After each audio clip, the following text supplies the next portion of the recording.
Hey guys, so I'm gonna bring you on a little bit of what a typical work day is for me.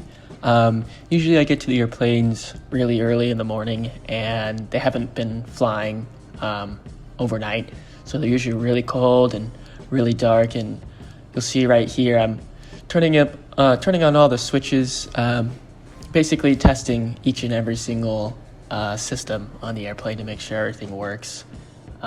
This usually takes me about 2 to 3 minutes, and this is my favorite part of the day. It's when I press the most buttons and the most switches, and all the bells and lights will come on. It's really fun until you find out something's broken. But once I'm usually done with this, I'll get my first look at the outside of the airplane. Basically, what I'm looking for here is that there's no pins where they're not supposed to be. There's no dents or cracks on the airplane. I'm making sure the landing gear is good there. Taking a general look at the condition of the airplane pretty much, and that every panel's closed and latched and nothing's bent out of shape or at a weird angle. Sometimes we have boxes like that I need to check for if there's like lab samples, just to make sure they're properly documented. And then we get to go take off. This is kind of what a normal flight is like. We'll get going here, as you can see, but usually between takeoff and looking at the outside of the airplane, we're doing a bunch of paperwork and putting in the flight plan. As you can see, I'm doing a little bit of a wave here, saying goodbye to the airport. It's one of my more favorite ones. So usually we'll do this about 4 or 5 times a day. Just rinse and repeat over and over, and I absolutely love it. My favorite part about my job is that I don't really work. I love seeing these sites and just having a good time. I get to travel all over the country, and all over the world eventually is the plan. So got a really cool landing shot here in Minneapolis for you guys. It was a really nice day. It was a lot of fun, and like I said before, I'll just pretty much taxi you to the gate after this and pretty much do it all over again in about an hour. So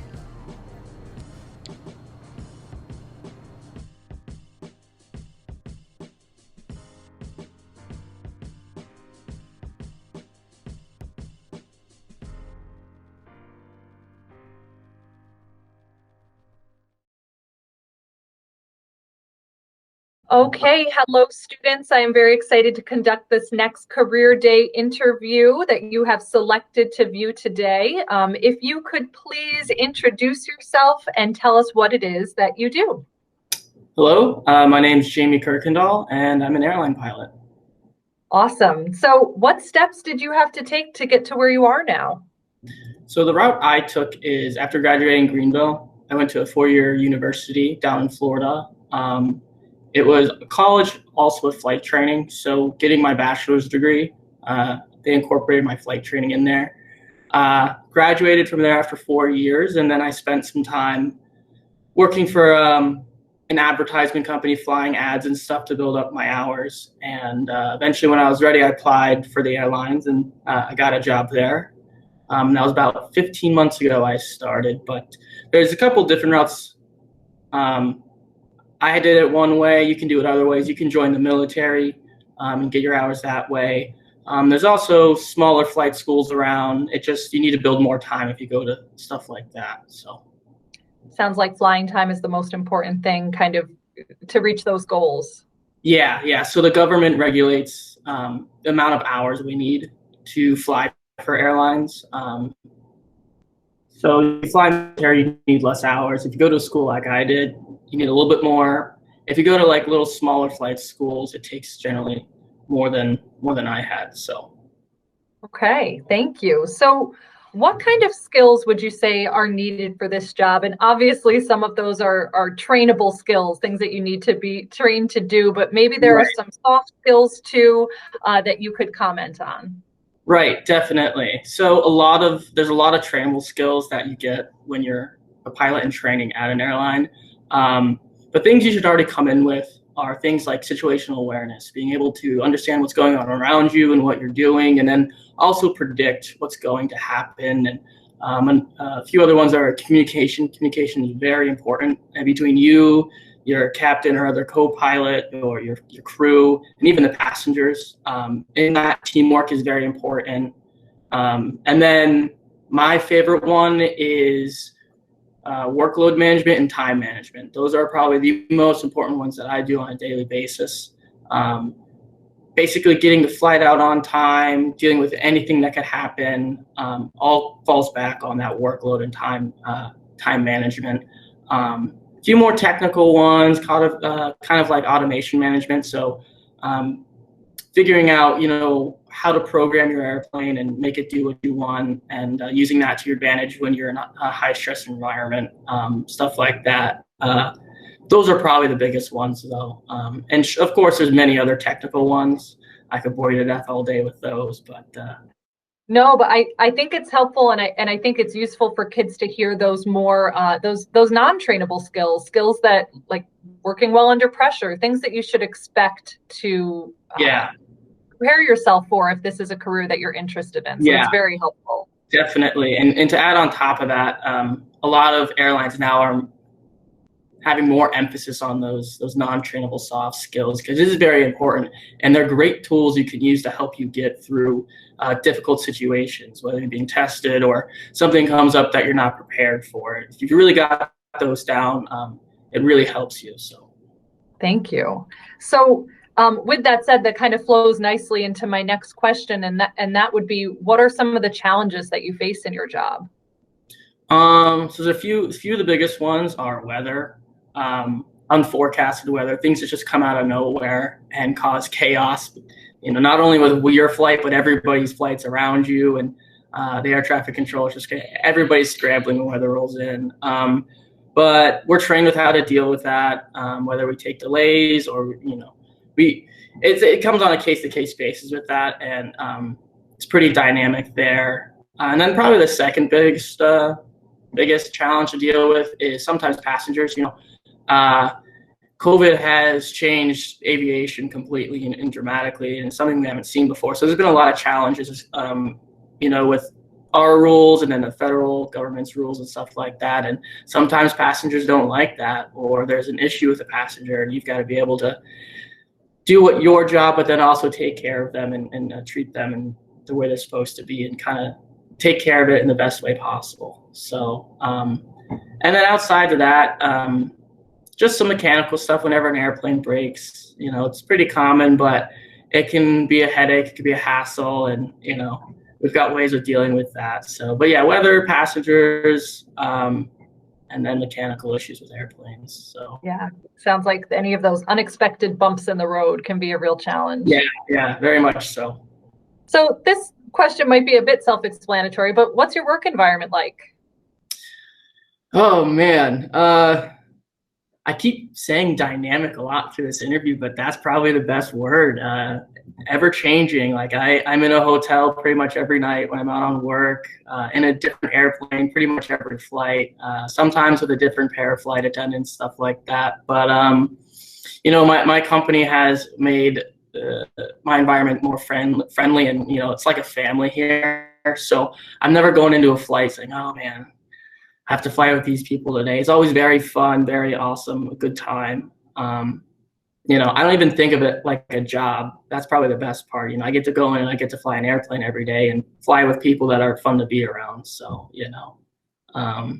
but the one thing you do have to get used to is everything is just changing always. So, but yeah, it's a lot of fun for me. That's so cool. I love that.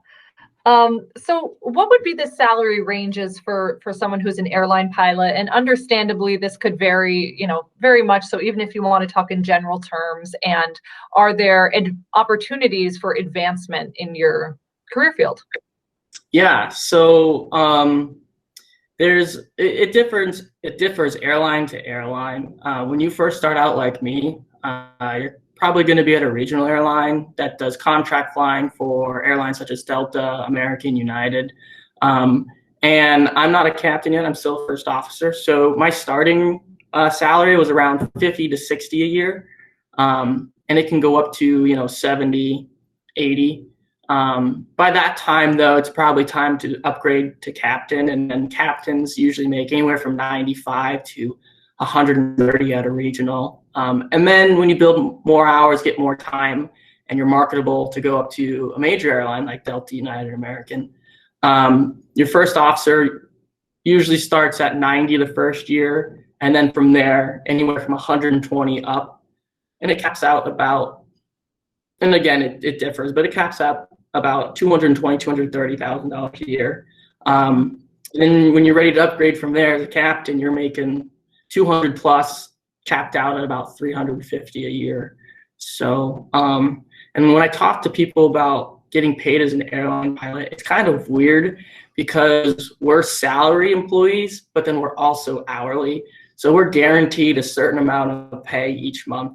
And the airline gives you opportunities to fly more and make more. So this past year, I flew a whole bunch because everybody didn't want to fly because of COVID, which I took their trips. And I got paid more on the higher end of the first year pay rate here at my airline. And that's the cool thing about it is you can change really how much you get paid, but you're always going to get paid, those minimums I kind of said before. So. Yeah, so definitely a competitive salary, and then a huge opportunity for advancement. Thank you. Yeah. So you went to Greenville High School. There are students in middle school and high school right now that are going to be watching this video, and I'm wondering if there were any classes that you took while you were here that maybe connect to your job now, and if not classes, even activities or kind of what you did that relates to your career now. Yeah, I love this question because when I first started college, I would still be connected with some of my old high school teachers, and actually stuff I learned in those classes really helped me out. But when I was in high school, I was in the AP IB program, and then I kind of took classes with teachers I liked, not ones I really needed. But the most important classes, in my opinion, to help you get through all the training you need is math classes, physics classes. Those are the heavy hitters. But even things like I did biology in high school, you wouldn't think as an airline pilot you would really need any of that stuff. But it actually is very helpful when it comes to how your body reacts up at 35,000 feet and all that kind of stuff. So just a lot of the science classes, a lot of those mathematics and physics.